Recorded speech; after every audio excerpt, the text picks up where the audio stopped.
புதிய காரியம் செய்வேன் என்றாரே, இப்பொழுதே தோன்றும் என்றாரே. வனாந்திரம் வயல்வெளியாகும், அவ்வாந்திர வெளியிலாரும். வனாந்திரம் வயல்வெளியாகும், அவ்வாந்திர வெளியிலாரும். எஸ்தர் 9வது அதிகாரம் அதனுடைய 21வது வசனம். அவர்கள் துக்கம் மகிழ்ச்சியாகவும் மாறின. எனக்கு அன்பான தேவ பிள்ளைகளே, இந்த வார்த்தையை கேட்டுக்கொண்டிருக்கிற நீங்கள் துக்கப்பட்டு கொண்டிருக்கலாம். அநேக நாட்கள் துக்கத்தோட நீங்கள் வாழ்ந்து கொண்டிருக்கலாம். இந்த புதிய மாதத்துல ஆண்டவர் உங்களுடைய துக்கத்தை அவர் பிரமிப்படையும்படியாக உங்க வாழ்க்கையிலே ஆண்டவர் துக்கத்தை மாற்றப் போகிறார். உங்களுடைய துக்கம் எல்லாம் மகிழ்ச்சியாக மாறப்போகிறது. உங்களுடைய மனசுல நிறைய துக்கம் இருக்கலாம். அநேக காரியத்தை குறித்து நீங்கள் துக்கப்பட்டு துக்க முகத்தோட கூட நீங்கள் வாழ்ந்து கொண்டிருக்கலாம்.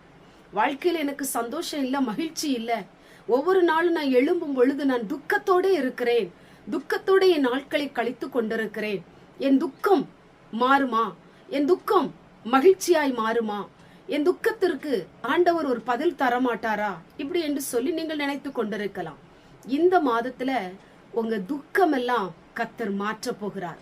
நீங்கள் பிரமிப்பு அடையத்தக்க உங்க துக்கத்தை ஆண்டவர் சந்தோஷமாய் மாற்றி உங்க வாழ்க்கையில ஆண்டவர் நன்மை செய்ய போகிறார். எனக்கு அன்பான தேவ பிள்ளையே, உங்க மனசுல வந்த துக்கம், ஒருவேளை எனக்கு குழந்தை இல்லையே என்கிற துக்கம் இருக்கலாம், எனக்கு ஒரு வேலை கிடைக்கலையே என்கிற ஒரு துக்கம் இருக்கலாம், எனக்கு இன்னும் திருமணம் நடக்கலையே என்கிற ஒரு துக்கம் இருக்கலாம், இன்னும் நிறைய சொல்ல போனா என் வாழ்க்கையில சந்தோஷம் இல்லையே என்கிற துக்கம் இருக்கலாம், என் குடும்ப வாழ்க்கை சரியில்லையே என்கிற ஒரு துக்கம் இருக்கலாம், என் பிள்ளைகளுக்கு நல்ல எதிர்காலம் அமையவில்லையே என்கிற ஒரு துக்கம் இருக்கலாம். என்ன துக்கமா இருந்தாலும் இந்த நாளிலும் கூட உங்க துக்கம் எல்லாம் மகிழ்ச்சியாய் மாறப்போகிறது. துக்கத்தை கொடுக்கிற அந்தகார வல்லமைகளை கர்த்தர் உங்களை விட்டு அகற்ற போகிறார். உங்களுடைய இருதயத்தின் ஆழத்துக்குள்ள இருக்கிற துக்கத்தை கர்த்தர் தூர எரிந்து போட விரும்புகிறார். உங்களுடைய வாழ்க்கையை அவர் சந்தோஷமாய் மாற்ற போகிறார். உங்களுடைய இருதயத்துல ஒரு மகிழ்ச்சி, உங்களுடைய முகத்துல ஒரு மகிழ்ச்சி, உங்க வாழ்க்கையில ஒரு மகிழ்ச்சியை கொடுத்து உங்க வாழ்க்கையை கர்த்தர் ஆசீர்வதிக்க போகிறார். துக்கப்படுறதுனால ஒரு பிரயோஜனம் இல்லை. துக்கப்படுறதுனால எதையும் நீங்க பெற்றுக்கொள்ள முடியாது. இந்த நாளிலும் நீங்கள் பட்ட துக்கத்திற்கெல்லாம் ஆண்டவர் இன்றைக்கு உங்க வாழ்க்கையில நன்மை செய்ய போறார்.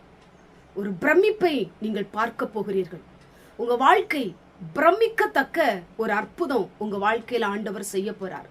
நீங்க எதிர்பாராத காரியம், இதுவரை நடக்காத காரியம், செயலற்று போன காரியங்கள், வாய்க்காதவைகள், இது இனி முடியாது என்று சொல்லப்பட்ட காரியத்துல ஒரு பிரமிப்பை நீங்கள் பார்க்க போகிறீர்கள். ஆண்டவர் கிருபை செய்ய போகிறார். ஆண்டவர் உங்களுக்கு உதவி செய்ய போகிறார். கண்களை மூடி ஜெபம் பண்ணுவோம். எங்கள் பரிசுத்தமுள்ள நல்ல பிதாவே, கேட்டதான வசனம் எல்லாம் ஆண்டவர் இந்த வார்த்தையின்படி உடைய பிள்ளைகளை ஆண்டவரே நீர் பிரமிப்பு அடையத்தக்க உடைய வாழ்க்கையில அற்புதம் செய்ய போவதற்காய் ஸ்தோத்திரம். துக்கமெல்லாம் மாறட்டும்.